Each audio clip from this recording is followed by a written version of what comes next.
दोस्तों, सुशांत सिंह राजपूत के मामले की जांच चल रही है। कोई नतीजा निकला नहीं है। हालांकि सीबीआई की जांच का क्या होगा और कब तक होगा ये पता नहीं है, लेकिन हाँ, एनसीबी के मामले में बहुत कुछ हुआ है, नया हुआ है। जी हाँ, 12 जुलाई को एनसीबी के मामले में बहुत कुछ हुआ है। एनसीबी ने कोर्ट में पूरा कच्चा चिट्ठा खोल दिया और बता दिया एक दिन या फिर एक महीने नहीं, बल्कि पूरे 10 महीने तक साजिश हुई, आपराधिक साजिश हुई। सुशांत के खिलाफ काम हुआ और सुशांत को हद दर्जे तक के लिए उकसाया गया और इसमें रिया चक्रवर्ती, शौविक चक्रवर्ती मुख्य आरोपी नजर आ रहे हैं, क्योंकि एनसीबी ने आरोपों का ड्राफ्ट कोर्ट में रख दिया और उसके मुताबिक महाभयानक खुलासे हुए हैं। तो सिलसिलेवार तरीके से आपको बताते हैं कि आखिर सुशांत के साथ क्या हुआ, एनसीबी की जांच में क्या निकला और 10 महीने की साजिश के साथ उकसाने पर एनसीबी ने क्या कहा और किस किस पर चार्ज हैं। 12 जुलाई को क्या हुआ, सब कुछ आपको बताते हैं। आप भी वीडियो को लाइक और शेयर कर अपना प्यार और सपोर्ट दिखाएं और कमेंट में अपनी बात, अपनी राय जरूर रखें। चैनल को सब्सक्राइब कर चैनल के साथ जुड़कर हमारी ताकत बढ़ाएं। तो सुशांत सिंह राजपूत पर अब तक का सबसे बड़ा खुलासा हुआ है। सुशांत को लेकर बहुत बड़ी बात निकली है और ये सब कुछ हुआ है एनसीबी के उस ड्राफ्ट के बाद जो कि आरोपों वाला है। आरोपों का ये ड्राफ्ट एनसीबी ने कोर्ट में दिया है और इसके बाद ही कई बड़े और नए खुलासे हुए हैं। तो सीधे सीधे आपको सिलसिलेवार तरीके से आरोप बताते हैं, खुलासे बताते हैं जो कि एनसीबी ने कोर्ट में किए हैं। तो एनसीबी के मामले में रिया चक्रवर्ती, शौविक चक्रवर्ती, दीपेश सावंत, सैमुअल मिरांडा, सिद्धार्थ पिठानी जैसे कई आरोपी हैं और इनके खिलाफ जो चार्ज हैं, यानी कि जो आरोप हैं, वो आरोप क्यों हैं और उन आरोपों पर इन्हें दोषी माना जाए और सजा दी जाए, उसके लिए एनसीबी ने ये पूरा ड्राफ्ट तैयार किया था और उसी ड्राफ्ट को कोर्ट में पेश किया गया और 12 जुलाई को आरोपों का ये ड्राफ्ट सबके सामने आ गया। एनसीबी के मुताबिक 10 महीने तक सुशांत सिंह राजपूत के खिलाफ साजिश हुई, सुशांत के जीते जी भी और सुशांत के जाने के बाद भी। जी हाँ, एनसीबी के मुताबिक मार्च 2020 से सुशांत के खिलाफ साजिश शुरू हुई थी। जून 2020 में सुशांत को खत्म कर दिया गया और उससे ठीक 3 महीने पहले यानी कि मार्च 2020 में सुशांत के खिलाफ ये बड़ी आपराधिक साजिश शुरू हो गई थी और इस साजिश में रिया चक्रवर्ती भी शामिल थी, शौविक चक्रवर्ती भी शामिल था और ये एनसीबी का कहना है। एनसीबी के मुताबिक साजिश का ये दौर दिसंबर 2020 तक चला। जी हाँ, सुशांत के चले जाने के बाद भी ये साजिश चलती रही, बदस्तूर जारी रही। अब यहाँ पर बड़ी बात यह है दोस्तों कि इशारा बहुत कुछ कहता है, यानी कि सुशांत के जाने के बाद भी साजिश हुई, तो इसका साफ साफ मतलब है कि सबूत भी मिटाए गए होंगे, गवाहों को भी करप्ट किया गया होगा और बहुत सारी ऐसी बातें होंगी जो सुशांत के खिलाफ, सुशांत के केस के खिलाफ की गई होंगी और इसीलिए एनसीबी ने दिसंबर 2020 तक साजिश की बात कही है, बड़े खुलासे किए हैं। आगे देखिए, एनसीबी के मुताबिक रिया चक्रवर्ती इस केस में भले ही 10वीं आरोपी है, लेकिन मुख्य आरोप रिया चक्रवर्ती और उसके भाई शौविक पर ही है। एनसीबी के मुताबिक रिया ने, उसके भाई ने सुशांत को हद करने के लिए उकसाया। जी हाँ, सुशांत को जबरदस्ती ड्रग देने की बात जो कही जाती थी, जो आरोप लगाए जाते थे, वही बात एनसीबी ने यहाँ पर पुख्ता कर दी और रिया पर सीधे सीधे आरोप है कि उसने सुशांत को जबरदस्ती ड्रग दी। एनसीबी ने साफ कहा है कि हद करने के लिए, सुशांत को लिप्त करने के लिए, आसमान पहुंचाने के लिए सुशांत को उकसाया गया, दबाव बनाया गया और इसमें रिया के साथ शौविक भी शामिल था।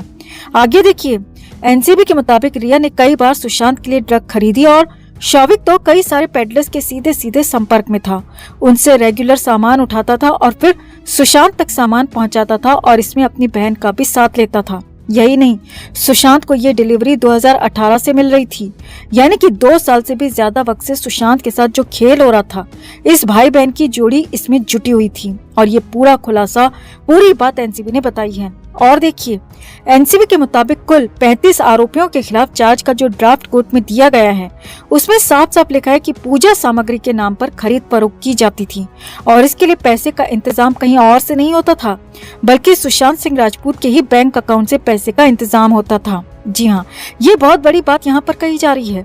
रिया हो, शौविक हो, दीपेश मिरांडा या फिर सिद्धार्थ पिठानी, इन सारे के सारे लोगों के पास सुशांत सिंह राजपूत के बैंक अकाउंट का एक्सेस होगा और तभी तो ये सारे लोग सुशांत के ही अकाउंट से पूजा सामग्री के नाम पर खरीदी जा रही ड्रग का पेमेंट करते थे और यहाँ तक कि सुशांत के जाने के बाद भी कई बार रिया ने पेमेंट की और इसका खुलासा खुद एनसीबी ने किया है कि दिसंबर 2020 तक रिया चक्रवर्ती ने लगातार पेमेंट्स की यानी कि यहाँ पर यह बात भी साफ साफ दिख रही है कि सुशांत सिंह राजपूत को एक घेरे में लिया गया था।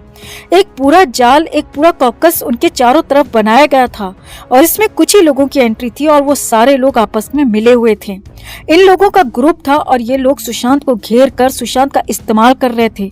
सुशांत के पैसे का, सुशांत के पावर का, सुशांत के बॉलीवुड में संबंधों का इस्तेमाल किया जा रहा था और सारे लोग अपना अपना फायदा कमा रहे थे, जबकि सुशांत को गर्त में धकेला जा रहा था और उसे ड्रगी बनाया जा रहा था, हद करने के लिए उकसाया जा रहा था। और ये सारी बातें एनसीबी ने अपने चार्ज के ड्राफ्ट में कही हैं। आगे देखिए, एनसीबी के मुताबिक इन लोगों ने आपस में मिलकर इस पूरे अपराध को, इस पूरी साजिश को अंजाम दिया और मार्च 2020 से लेकर दिसंबर 2020 तक ये पूरा ग्रुप एक्टिव था और एक दूसरे की मदद भी कर रहा था, साथ में जुड़ा हुआ था और इनमें कड़ी धाराएं लगाई गई हैं ताकि इन्हें सजा मिल सके, क्योंकि ये संगठित अपराध था।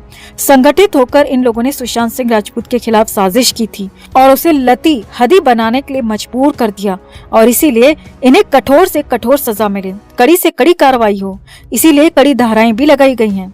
अब यहाँ पर बड़ी बात यह है दोस्तों कि सबसे कड़ी और बड़ी धारा एनडीपीएस एक्ट की 27 और 27A की लगाई गई है, जिसमें कम से कम 10 साल की सजा होती है और सजा की लिमिट 20 साल तक भी हो सकती है। अब यहाँ पर एनसीबी ने अपनी तरफ से चार्ज लगाए हैं, ड्राफ्ट पे दे दिए और अब कोर्ट को तय करना है कि ये चार्ज कितने सही हैं, कितने गलत, और फिर उन चार्जेस पर, उन आरोपों पर फैसला होगा और उन्हीं आरोपों के आधार पर ट्रायल भी होगा, यानी कि केस आगे बढ़ेगा, सुनवाई होगी। अब अगर यहाँ पर कोर्ट एनसीबी के लगाए गए चार्जेस को मान लेती है, चार्ज ड्राफ्ट की बात को सही मान लेती है, आरोपों को सही ठहराती है, तो फिर तो इस पूरी जमात की, पूरी ब्रिगेड की जमानत एक झटके में खत्म हो जाएगी। जी हाँ, रिया हो, शौविक हो, दीपेश या फिर पापी पिठानी, इन सब की जमानत एक झटके में खारिज हो सकती है और एक बार फिर से इन सबको जेल जाना पड़ सकता है, क्योंकि धारा 27A नॉन बेलेबल है और उसमें जेल जाना ही पड़ेगा। यानी कि अब सब कुछ कोर्ट पर निर्भर करता है। वैसे ये बड़ी बात आपको बता दें दोस्तों कि अगर इन चार्जेस को, आरोपों को कोर्ट ने सही मान लिया तो फिर तो फैसला भी सुशांत के ही पक्ष में आएगा, एनसीबी के ही पक्ष में आएगा। इसकी भी संभावना पूरी बढ़ जाएगी और ये पूरा साजिश करता ग्रुप जाएगा जेल में सलाखों के पीछे और कम से कम 10 साल और जो कि 20 साल तक भी सजा हो सकती है, उसके लिए ये जेल की सलाखों के पीछे रहेंगे। यानी कि इसके बाद की इनकी पूरी जवानी जेल में कटेगी और बाल सफेद होने के बाद ही जेल से बाहर आ पाएंगे। और ये सब कुछ अब संभव होता दिख रहा है क्योंकि एनसीबी ने चार्ज ही ऐसे लगाए हैं, गवाह और सबूत ही ऐसे पुख्ता दिए हैं। तो कुल मिलाकर इस पूरे खुलासे पर, एनसीबी की इन पूरी बातों पर, एनसीबी के इस चार्ज ड्राफ्ट से आप कितने संतुष्ट हैं? सुशांत को इंसाफ मिलने की राह में क्या ये एक कदम आगे बढ़ जाएगा? कमेंट में आप भी अपनी बात, अपनी राय जरूर रखें। वीडियो को लाइक और शेयर कर अपना प्यार और सपोर्ट भी जरूर दिखाएं।